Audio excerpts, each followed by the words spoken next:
Hello, everyone. Welcome to today's webinar, Hard Skills Get You Hired, Soft Skills Get You Promoted, presented by Dan and Jason from Tracom. My name is Mariela Salinas, and I will be assisting in moderating our session today. We are in Zoom for today's webinar, and we will be sharing a copy of this recording with you in an email after the session.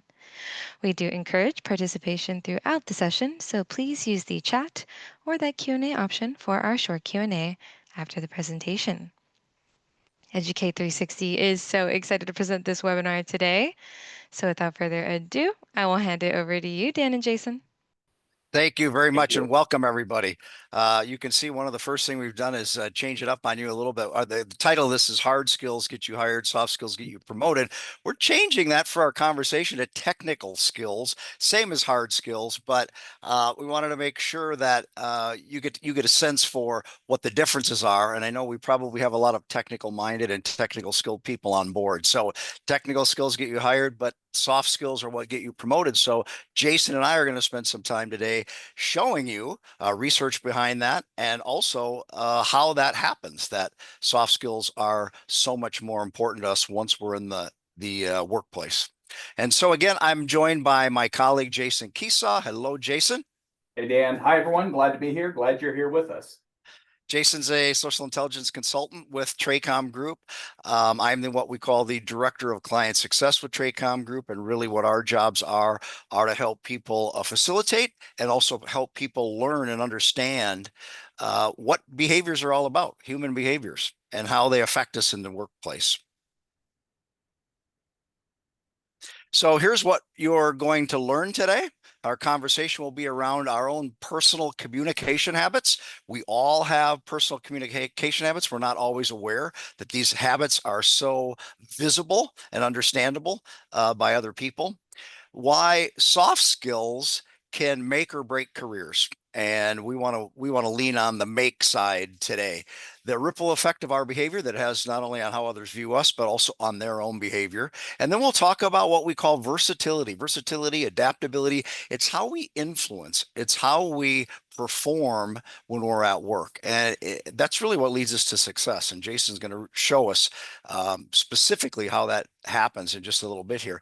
And then we're going to talk about how our soft skills combine with what we know on the job, our technical skills, our competence in our work, and how we can amplify not only our technical value, but really just all of the value we bring to our teams and to our organizations.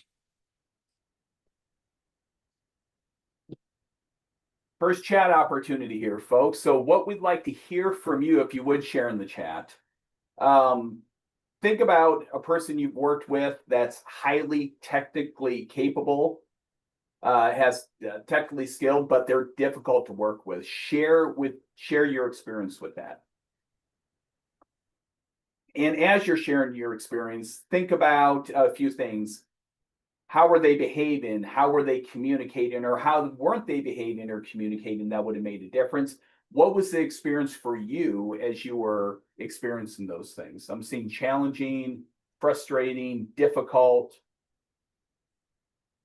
not speaking the other person's language.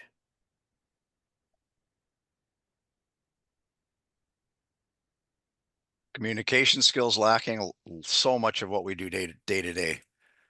I'm saying challenging a lot. Yeah. A red personality, somebody's familiar with different personality and style types. Lots of challenging, lots of frustratings. Type A.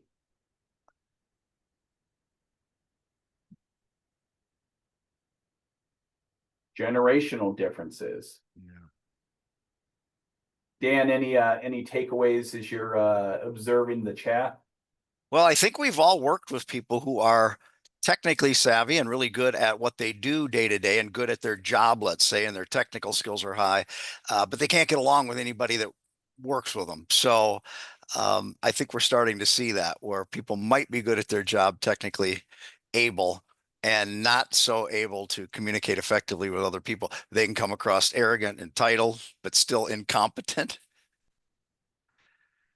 My way or the highway. Yeah, Consider this condescending. your little therapy session for the morning. Just let it out. Exactly. And these are the responses we receive a lot in our training. So not uncommon at all. No, you're not alone. And again, we've all worked with people who know their jobs well, but still cannot get along with other people. It could be me. Heather, never you, never you. Well, All right. the good news is you're not alone. Okay. One of the benefits of going through an exercise like this or creating these conversations within some of the training sessions we do is that it gives people a really accurate look that they're not the only ones experiencing these things. We all have challenges, we all have frustrations, and there's a reason for this. The reality is, like it says on the screen, most of our coworkers communicate and work differently than we do. In fact, when you get into the behavioral dynamics and patterns, up to 92% of the people we work with work and communicate differently than we do. And it may be little nuanced differences, and it could be really big differences that lead to challenges that we have. As human beings, we are wired to be stressed with each other. We are wired to be stressed with each other. We're wired to scan our environment for threats. We're wired to pay attention to differences and things we're not familiar with, from how we look to how we behave to how we communicate. And when we experience those differences, those things that we are not as familiar with, it's going to create an insecure or stress response. And it's going to make things more challenging. It's going to impact our perception on other people. It's certainly going to impact how we work with each other. I have kind of a talk track that I say with clients that, and this definitely applies to folks that are in very technical roles that are rewarded based on their technical abilities, that you may be the smartest, hardest working, most technically competent person, well-intended person in the room or on the team. But if your communication and behavior causes others stress, they're not going to value the technical competency as much, right? So this goes with the people we're working with that cause us stress. This goes with the communication that we have with others that may increase their stress.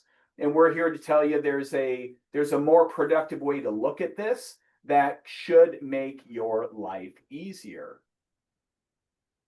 So we shared a little bit about this in the previous chat, but let's focus on this. I saw a lot of challenging, I saw a lot of frustrating, but how does it affect you when you're experiencing these challenges?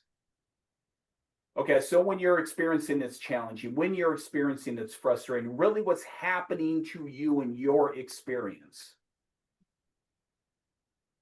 It gets unproductive. People shut down, demoralizing.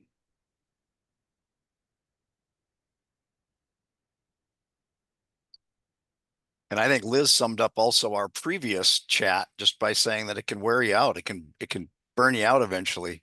It wears you down trying to work with people that are this challenging.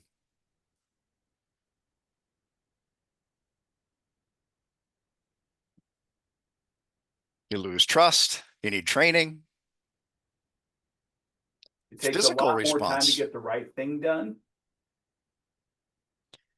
Yeah, think how that stress affects our bodies physically. Good point. And the good news is this is a very human experience. This happens a lot. We are wired to focus on our needs, communicate in a way that's comfortable for us. And like we shown on a previous slide, it just so happens most people are going to be different than us. So lots of opportunities for stress, lots of opportunity for us to have these frustrating, challenging feelings while we're working with others, which doesn't create for a high a culture with high engagement and satisfaction. Toxic environments. And yeah, you can go as far as having to leave a job because of it, because that's the effect it has on us. Great responses. Thank you very much. More to come. So it's kind of a crapshoot when we're working with people. For some people, we have experiences where we are comfortable. And when we're comfortable, we're going to describe those experiences. We're going to feel excellent, good. We're going to have challenging experiences. We're going to have challenges, frustrations, and you just really nice articulated list on how it impacts you and creates that poor or bad feeling here. We're here when it comes to our soft skills are the things that get us promoted. We want to focus on the soft skill of communication, because when we can better understand communication, it gives us a clearer picture on that scale of feeling excellent with some people and stressed and bad with other people. And the first thing we want to introduce you to when it comes to communication, and Dan brought this up earlier, well, communication is probably the most important soft skill. If you think about everything you are trying to accomplish, whether you're more of a technical person or a task person or a people person, highly relational, whatever it is you are trying to accomplish individually with the team, part of an organization, communication is going to be the lubricant that makes everything go smoother. And communication, as you know, is more than just how you say things, it's how you do things, it's how you react to things, it's how you respond to things. People tend to have different communication preferences. And the remainder of this webinar, we're going to be talking a lot about communication patterns, behavior patterns. So here are 4 patterns of preferences that people tend to have that we are going to continue to explore. Some people, their preferences are around direct, concise, focused communication, very much about the results. Think about the people you work with that aligns to. Others prefer open collaborative. They're more interested in the ideas and exploring. Then you have others that tend to be very friendly. They're very much about connecting with other people. They want to have consistency, and they want to create consistency with others.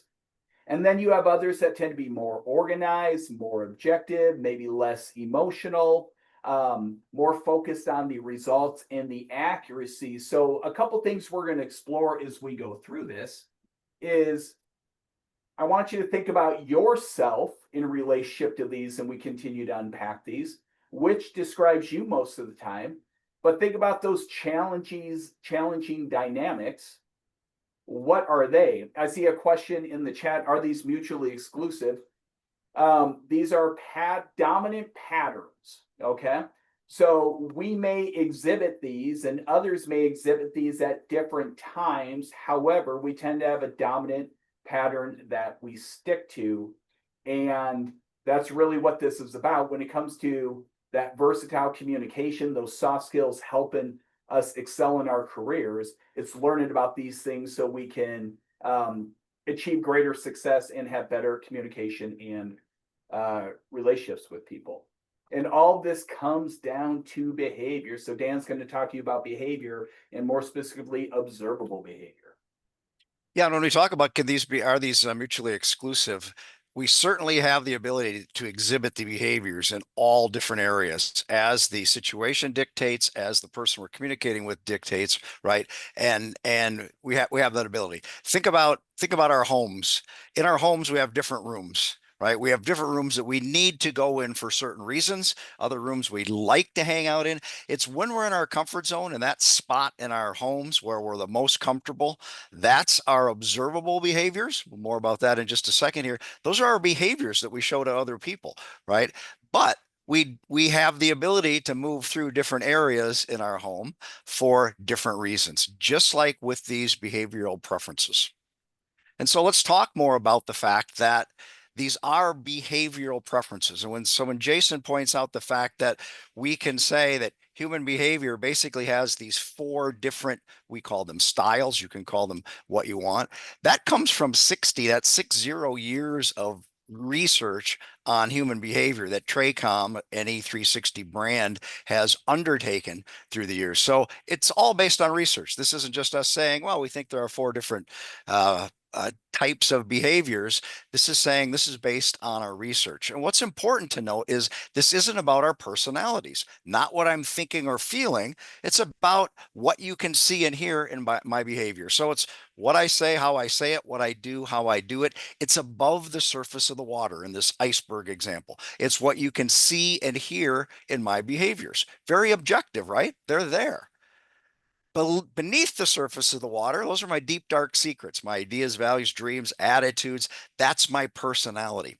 You don't know what I'm thinking or what I'm feeling. Sometimes we try to assume or we try to make a guess on what someone is thinking and feeling. A lot of times we're off base. Even psychologists can get that wrong. What we do know as fact is how somebody behaves. So observable behavior, it's a part of our personality, but not all of our personality. But we want to stay above the surface of the water because that's what we can most objectively understand about other people's behavioral preferences. The reason we do that is because we want to avoid falling into the judgment trap.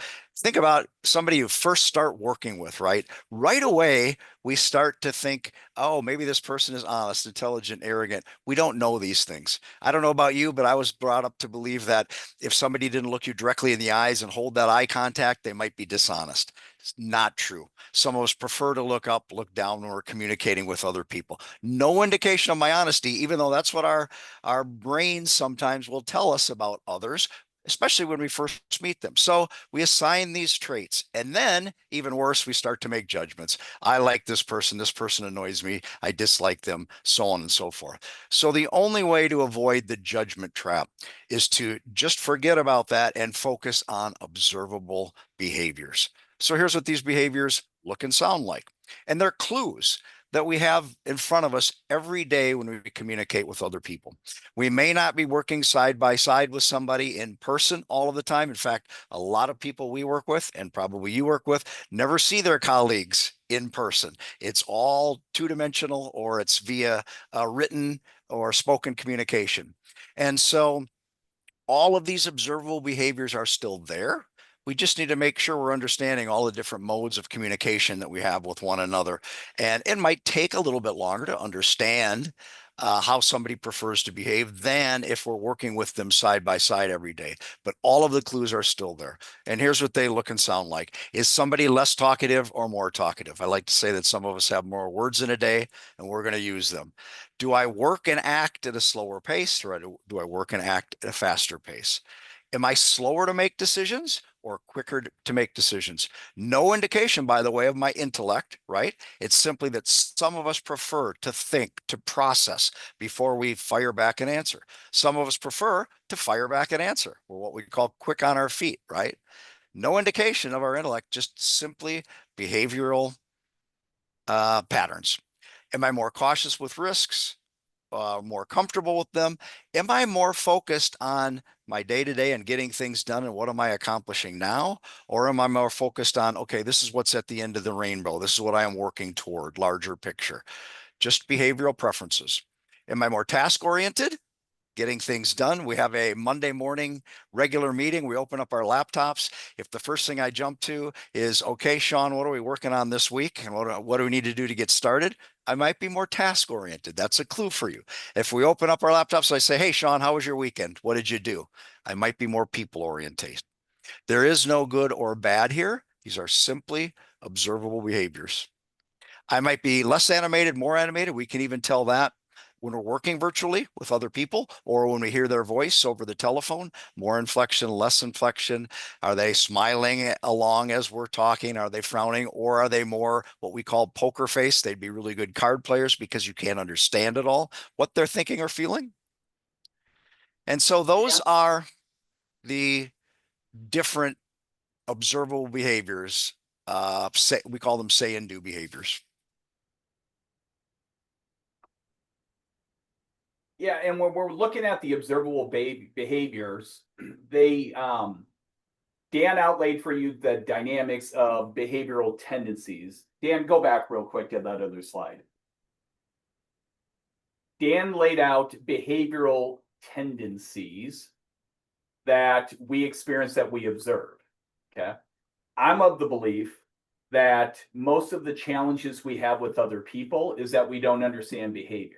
And to Dan's point about the judgment trap, we can fall into that judgment trap real quick when we don't understand behaviors. So most of the challenges we have with other people are a lack of understanding behaviors. We don't understand our behaviors and we don't understand their behaviors. And when you start to understand this and you know what to look for, this is going to tell you how to work and interact with other people, number one. Number two, it's going to help you set realistic expectations for how other people behave. And we can stop being surprised when people keep behaving in a certain way because they are likely to. Okay. Now, where this comes in, going to the next slide, is these form patterns of behavior that everybody tends to lean to. And we've got them organized. You'll see 1, 2, 3, and 4. That's going to be our signaling for a moment here. As we're going through these patterns, pay attention to them. The pace, the concern for relationships, how they tend to work, how their attitudes about people. Pattern number 1 here, they tend to be faster paced. They're about action. They're about progress. They're about getting things done. They also tend to be a little more task oriented. So think about yourself as you're going through these. Which do you relate to the most? Go ahead with number 2, Dan. Number 2, this pattern, they are also interested in action, outcomes, getting things done, but they're more collaborative. They want to do it with people. They tend to be more relational. So you can see they're faster paced, but they make an effort to get involved. They avoid isolation, things of that nature. Pattern number 3 here, they're also highly relational, but it's not as much about the action and outcome and results. Not that those are important. They're more interested in the information structure and predictability, and that's what leads to these patterns being a little more dominant. And then if we look at number 4, they're also about information structure and predictability, but it's less about the relationship and it's more about the information and task. So take a moment here. We're going to ask you to answer. We're going to bring up a poll. And what we'd like to see is which of these patterns do you think describes you most of the time? So if we could bring up the poll for the folks. Yeah, and all we really want you to do is just choose 1, 2, 3, or 4. You see those numbers in the corners.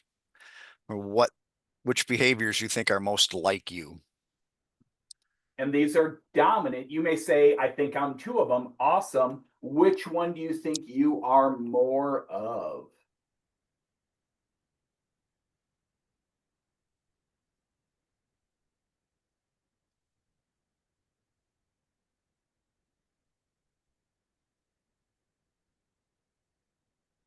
Ooh, three was or 2 was taken off for a while. Now it's and to Dan's point, each of these patterns, there is no good or bad. There are strengths and opportunities for each of them, and we're going to get into those in just a moment. But the first step in communicating well with others is understanding your communication style, the good, bad, and ugly, how it positively impacts the people around you, how it may challenge the people around you. And as we start to get into what Dan referred to as versatility, what are the things that we can do a little different to adapt to other people's communication preferences to have a better experience for all of us? Should make your life easier, should lead to less stress, insecurity, and potential conflict. Dan, what's your takeaways? I'm seeing you're jotting notes. Yeah, so we've got 21% are saying they are behavior group, let's call it grouping. Number 1, 24% are number 2, 36%, that's the winner, is number 3, and 19% number 4. Awesome. So what are the strengths of the communication patterns. So for the 21% of you that described yourself more as pattern 1, here are the strengths that come with your communication.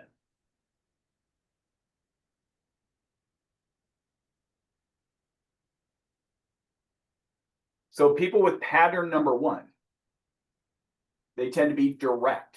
You know what they're thinking. They tend to be clear. They tend to be concise. They tend to be decisive. They speak confidently. They tend to be focused on results.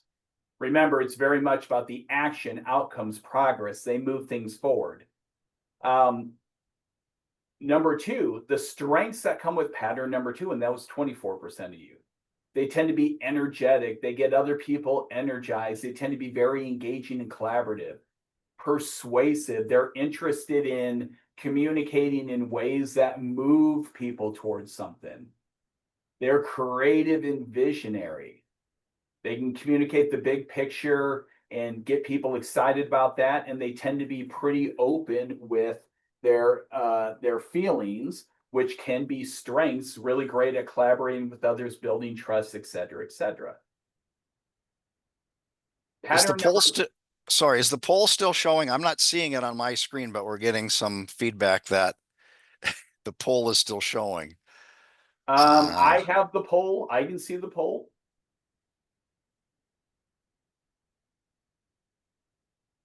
All right. How's that?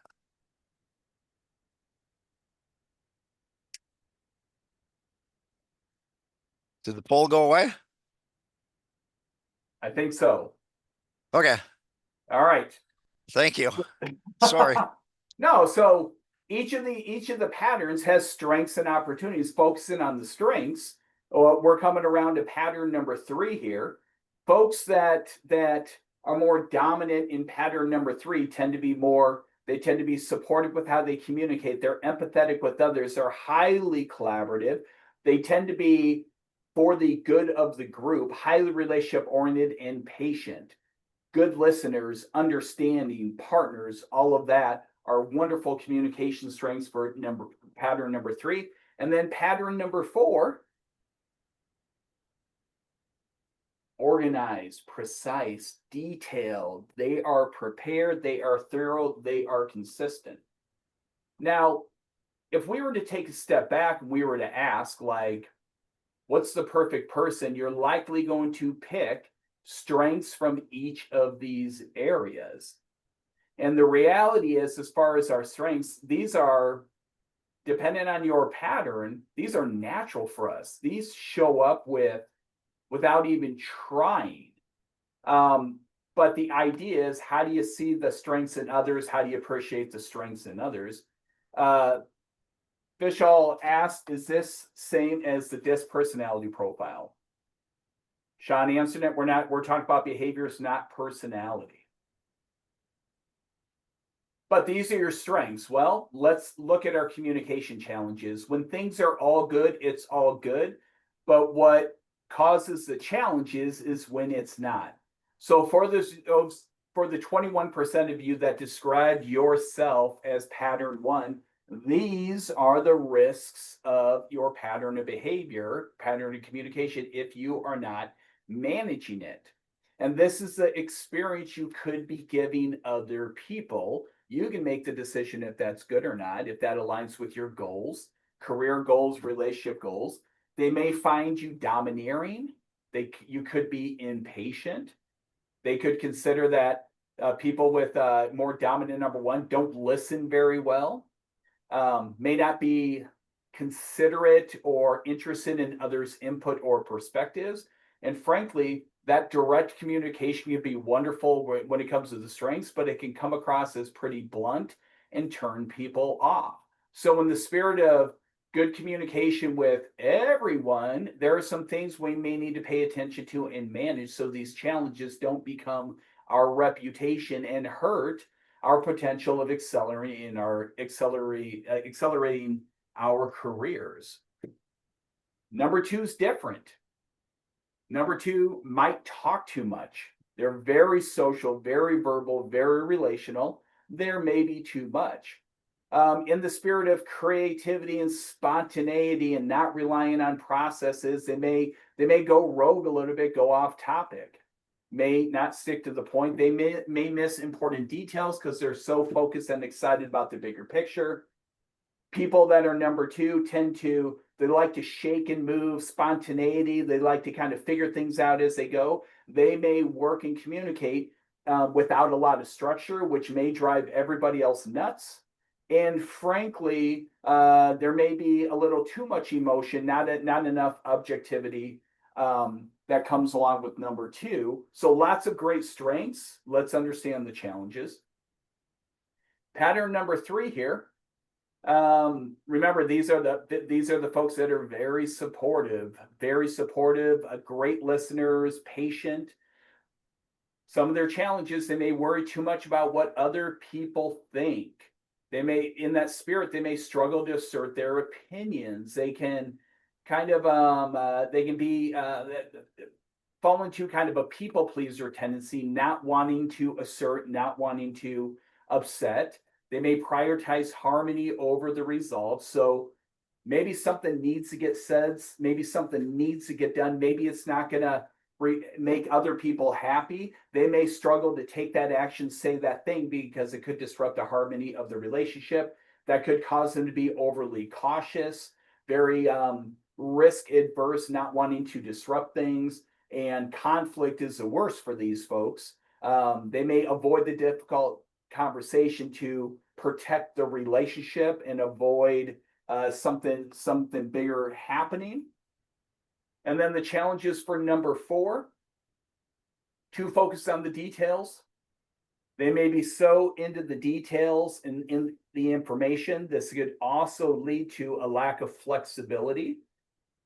They can be highly critical of others if they perceive others are not as organized or detailed or structured enough. They tend to be less relational. Doesn't mean they don't have fantastic relationships with people. Doesn't mean they don't love, respect, have great relationships. But generally speaking, they don't need a lot of the social. So it could come across as not as interested. And they can also be overly cautious because they are crossing T's, dotting I's. They want to make the right decision. And that could prevent them from making decisions or taking risks that are beneficial. So we have all of this comes down to communication, and more specifically, your communication success. After all, that's why you are attending this webinar. It's about it's about closing the gap on the most important soft skills, especially in highly technical positions and industries, to reach your potential, maximize your career potential, get those promotions, advancements into management leadership if you want. Communication is probably going to be one of the most important pieces of that. Dan talked about this at the beginning. The key to communication success is what we call versatility. Versatility is your ability to observe behavior, understand behavior, and modify how you work and communicate with other people in alignment with their preferences and needs to get more done. And the best way to increase your versatility is by understanding behavior. And that's what we refer to as social styles. So let's connect these patterns to these social styles. Yeah, and communication is a soft skill. First of all, I never understood why we call these soft skills. It sounds so mushy, right? I've also heard them called power skills, life skills, technical skills you learn, and they are what they are. You learn those, you can do those day in and day out. So-called soft skills, i.e. communication specifically to today, little bit more difficult. It's a hard skill, really, is what it is. It's a hard skill because it ebbs and flows with the people we're communicating with, and it just is a lot more dynamic. So power skill, life skill, that's really what it is, even though it has this kind of umbrella name or phrase of being a soft skill. It's anything but. So let's name these patterns. So far, we've referred to these as pattern 1, 2, 3, 4. Jason has looked at the goods, the bads, and the uglies of each of the different patterns of behavior. We actually have names for these, and that's so that we can remember them and also so that we can relate to them. The driving style is that pattern of behavior that was number one. The expressive style pattern of behavior, the amiable style pattern of behavior, and the analytical style of behavior. So driving, expressive, amiable, analytical, that helps us to remember. And so let's think about those styles that we've just seen the strengths of and the challenges of. Which style do you have the most communication challenges with? So this isn't about your style anymore. This is about that other style. And we talked about challenging relationships at the beginning. What style do you think that person might be, whom you were thinking about? Driving, expressive, amiable, or analytical? And we're going to, oh, I'm sorry.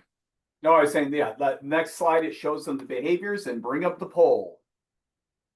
So these are the behaviors you can think of or that you can observe in others. Which style, which other style do you think is the most challenging for you?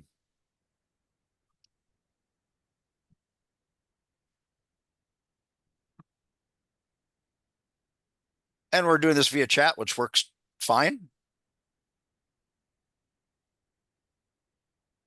So far, a lot of driving. Okay, here's the Oh, poll. the poll's up.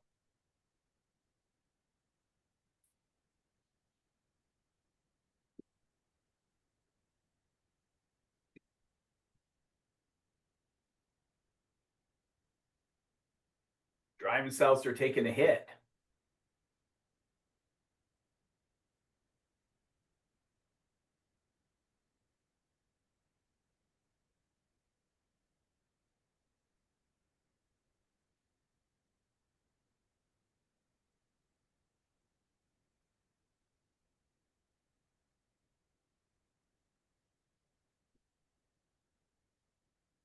So part of this, as you're answering this and you're observing the poll and you're looking at the different patterns, if you go back to the conversation we had at the beginning of the webinar about what are the things that are challenging for you and how does it impact you, this is why this stuff's really important. Because if you can start to understand the pattern of behavior, that's going to help you understand, one, set realistic expectations for people, but understand how to work and communicate them in a way that makes your life easier, builds a better relationship, gets results more efficiently. We can stop being surprised when we're experiencing challenging behaviors and we can actually know what to do with them. Jeff Okay, asked a question, what does it mean to work in historical time frame? It just means they're going to look at that data in history to make decisions about the future. Go ahead, Dan. Yeah, I was just going to say we can share the results of the poll.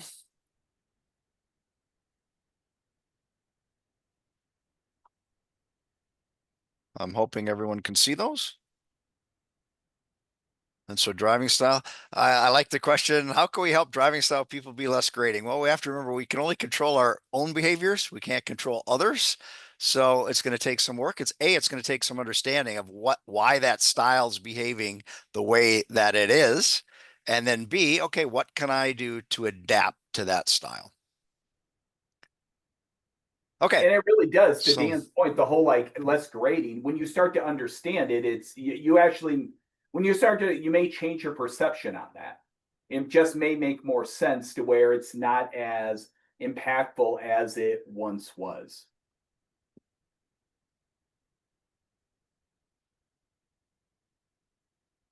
all right. So we mentioned at the outset that what we were going to do is show you how what we call versatility helps amp up your influence and how you collaborate, work better with other people. So these are some of the things that we can do to show versatility toward others. If you see yourself as a driving style person, you saw that earlier in the poll, if you're a driving style, and if you're working with someone who's a driving style, this might help them be a little bit more grading on us, right? So you're working with someone who is a driving style, and you might be the same or a different style. Remember to be direct with that style, be concise, give them autonomy. That driving style people like to make decisions. Focus on results. That's really the style need, let's call it, for the driving style is they want to achieve results first and foremost when they're at work. When you're working with an expressive style, be a partner, give recognition. Remember, we mentioned that these people like approval from others, so offer up recognition, share their excitement. Remember, they're going to be focused on the big picture, think about outcomes, things coming up in the future, and express those ideas, those thoughts to them. If you're working with an amiable style person, try to make an effort to connect. These are relationship-based people. Be team-oriented, be collaborative, give reassurance. Amiable style people, you recall Jason saying that of the four styles, the amiable style person likes conflict the least. Doesn't mean that any of us enjoy conflict, but an amiable style person will try to avoid that conflict if possible. So offer reassurance. And then finally, the analytical style. Remember to be logical. Use thinking words, maybe not feeling words. Be more organized. Give them some time to process, to analyze, and be thorough and be accurate. Now, these behaviors might not be your natural behaviors, right? This is why we call this versatility. Versatility, adaptability. It's our way of reaching across to these other styles and helping them meet their style needs. And oh, by the way, guess what happens over time? It becomes reciprocal. We might think, we're doing all the work. Why am I always the one flexing? It comes back. It does come back to us. Doesn't always feel that way, but just know that you're helping other people achieve their needs. And that's what we call versatility. So it's us adapting to those other styles. So your assignment, and Jerry, this falls right in with your comment right there, or your question right there. So your assignment, we're going to challenge you to observe behavior. So those challenging relationships you have at work that cause you stress, the key to determining what style that person might be is observing behavior. Okay. So what it is, a observable behavior is a judgment-free curiosity of others to observe their behavior, acknowledge their tendencies, and understand what that looks like. The beauty of the social style model and the social style program is it teaches people how to observe behavior, but it teaches them what to look for and what they can do with it to be more versatile. So consider your challenging relationships, observe their behavior, try to determine the style based on your observations. And as Dan just outlined on the previous slide, things you can do to be versatile with that style. What can you do to show up and show versatility and improve that relationship? Yeah. So we'll offer up just a minute or two for you to think about this. You might want to take a screenshot of this as well so that you can practice this on your own beyond today. But we do have a couple minutes before we'll open it up for some general questions for you to think about what Jason has just assigned you, and go ahead and chat some thoughts back.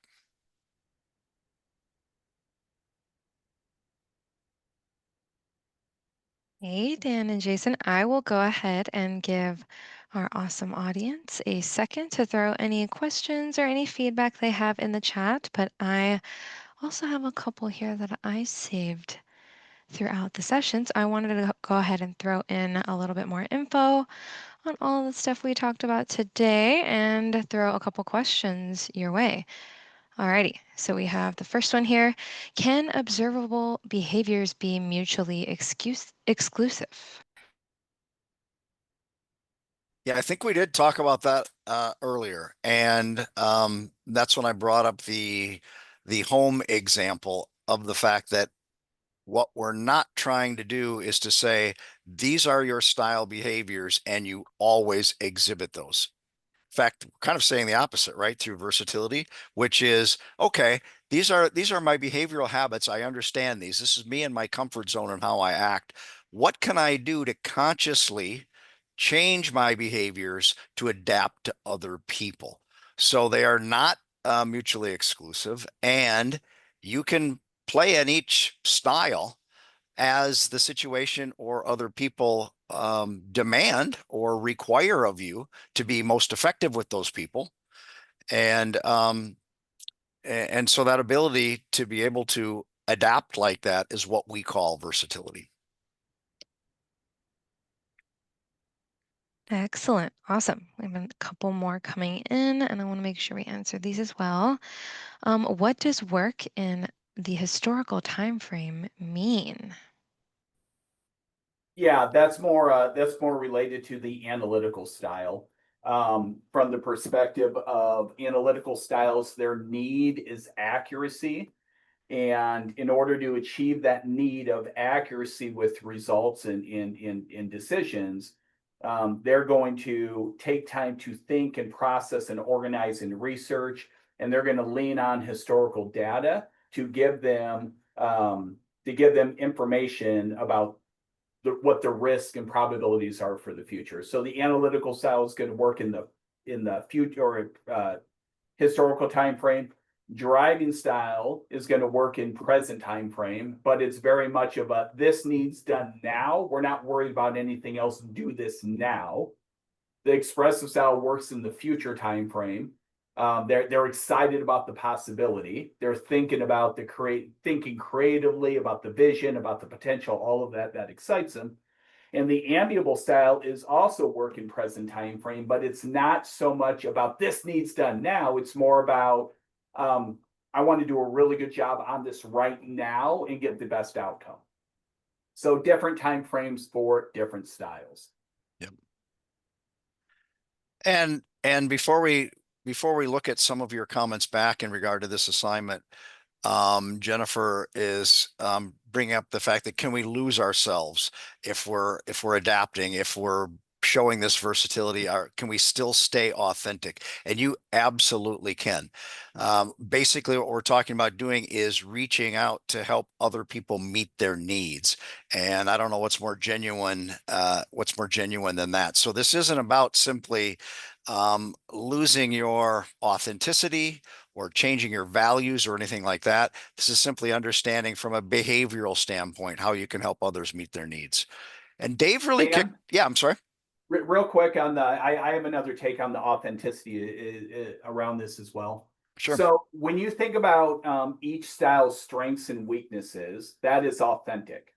The strengths are authentic, the weaknesses and challenges are authentic. The one thing I would challenge on, what if your authenticity is the exact thing that causes you the most challenges? Right? Is it not worth looking how to do things a little different to increase your quality of experience in life?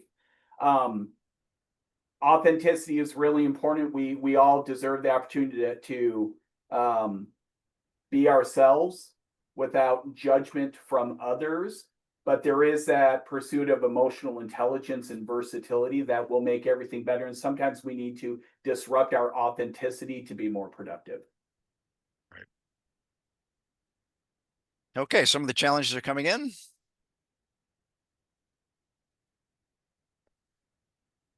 Sometimes we end up unfocused and talking about personal matters. So you can typically allow that person to go in that direction to some degree, but before you go too far down the rabbit hole, kind of keep bringing that back into a more productive interaction.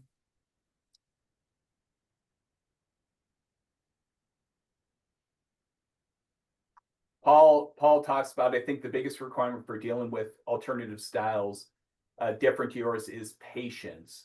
Um, it might be patience in the spirit of if we let human nature run the show, we're going to be quick to judgment, right? So patience from the perspective of pausing and not reacting so quickly. But I would also say empathy.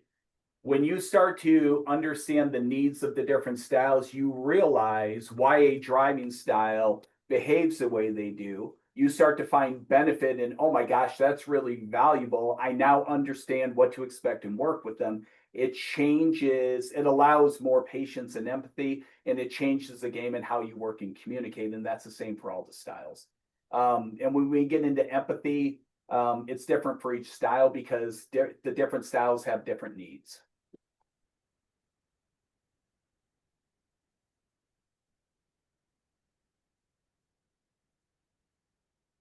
Excellent. I love all of the challenges coming in, but I did want to follow up with this really great question that I think kind of highlights a really awesome exercise that happened in the session today, which is from Jerry. Considering most in this group identified as number three, does that support this group having the most difficulty with driving style behaviors?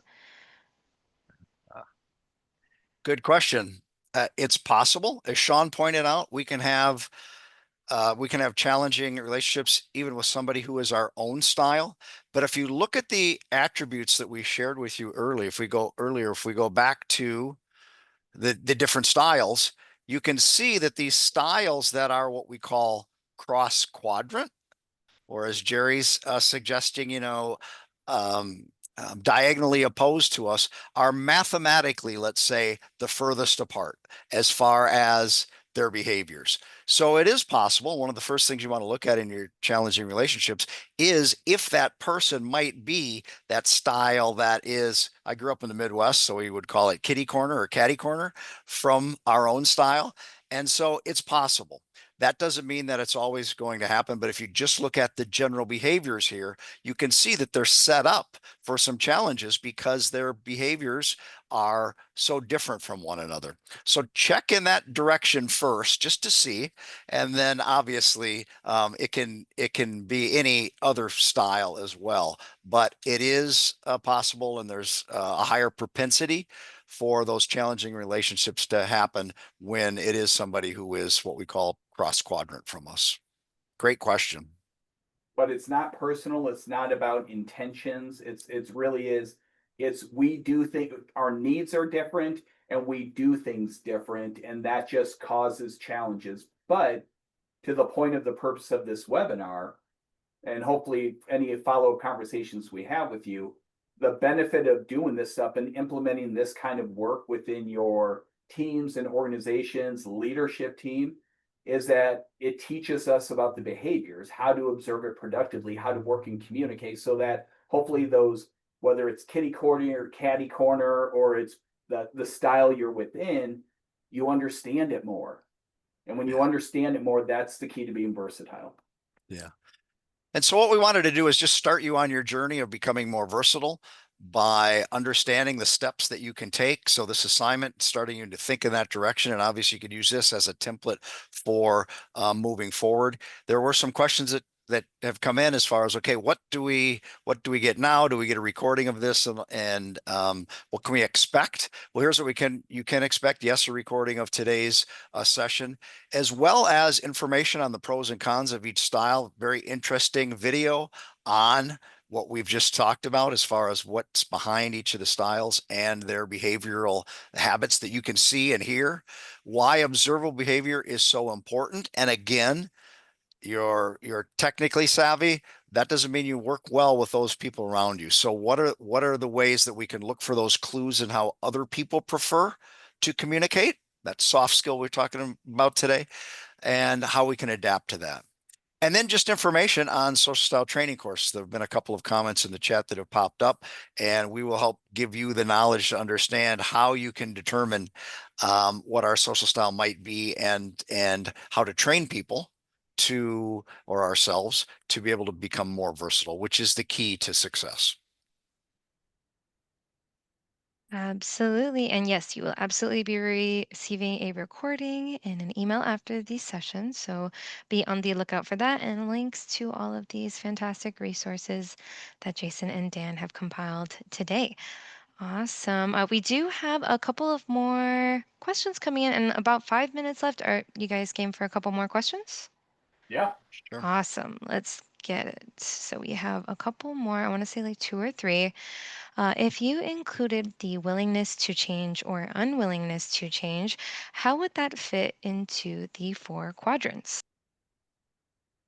I would say that's an attitude around growth versus fixed mindset that applies equally to all styles. when we do executive coaching, we'll have leaders that will say, well, what if they don't change? And I'll put it back, I'll say, you tell me if they don't change. That sounds like an attitude issue. If you are providing resources for them that they are choosing not to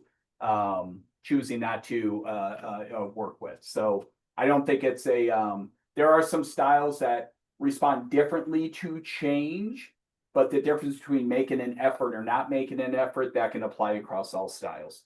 Yeah. Fantastic. Alrighty. What is the one thing we can say to each style that can get them to grow politely? I think if we think about what we described as the challenges for each style and keeping those in mind, it is, and that word politely and how we communicate is key to everything. There are ways that we can acknowledge and nudge people in the more versatile direction by how we communicate to them. And a couple of examples came up in the chat where if it's a driving style, you can be very direct. You can be very upfront. If it is an expressive style, you want to offer up recognition, pats on the back, as it were, to get them more engaged and to interact more productively with you. And the amiable style, it's more about building relationships, getting to know them, allowing them to get to know you a little bit, talking about your weekend to some degree. And with the analytical style person, it's really that value of, remember we talked about the historical time frame. It's that value of what do I know? What have I experienced? What have I learned? How can I use that information to help um, my decisions moving forward? So a little bit, you can do with each style to just engage them and to urge them to become more versatile just by the fact that you're being more versatile toward them and understanding what their style need is and how you can help them meet them. To Dan's point with the driving style, you'll get more done. With the expressive style, this will make you look really good. The amiable style, you're going to build fantastic relationships with people. The analytical style, you're going to get more people on board with your details. You're going to be able to make better decisions. Well said. Excellent info. Awesome. Alrighty, we have 2 more minutes. I think we got this. Does being a driver make them any less emotional than, say, an amiable? Great question. Yes, but here's why. When you look at needs, I call this dynamic the great workplace divide. I think this is the greatest cause of stress in the workplace. For about half the general population, the amiables and expressive, their needs tend to be more relational. Therefore, their behavior and communication tends to be more relational. These are the people. The driving and analytical styles, their task orientation, the reason they're more task oriented is because their needs are less relational. They don't need all the people stuff. Therefore, their behavior and communication tends to be less relational. We do a heck of a job giving labels to people, traits and judgments, as Dan pointed out earlier. When we start to understand the needs, we start to understand the behavior, starts to understand those dynamics, why some people tend to be a little more relational, why others may appear that they're not as much, but there's a reason for it that we want to learn more about and work with. Yeah. And Jacqueline, I guess just to close us off, you said that I would suggest considering if pride could be impacting. It could, but remember, our pride is something that's a part of our personality. We can't really see and hear in that, although pride will manifest itself by certain behaviors. So again, stay with what behaviors you're observing, and then that will help you understand what they're needing from you. Absolutely. Awesome. Thank you so much to our fantastic audience today. Your engagement was fantastic. And thank you always, Dan and Jason, for your amazing info. Thanks, everyone. Alrighty, everyone. If you need any more info on this topic or want to learn a little bit more, go ahead and please visit us at tracom.com or hit those links I threw in the chat earlier. Other than that, thank you all so much for joining us today. And thanks again, Dan and Jason. Bye, Alrighty. everyone. Bye, everyone. Have a fantastic rest of your day.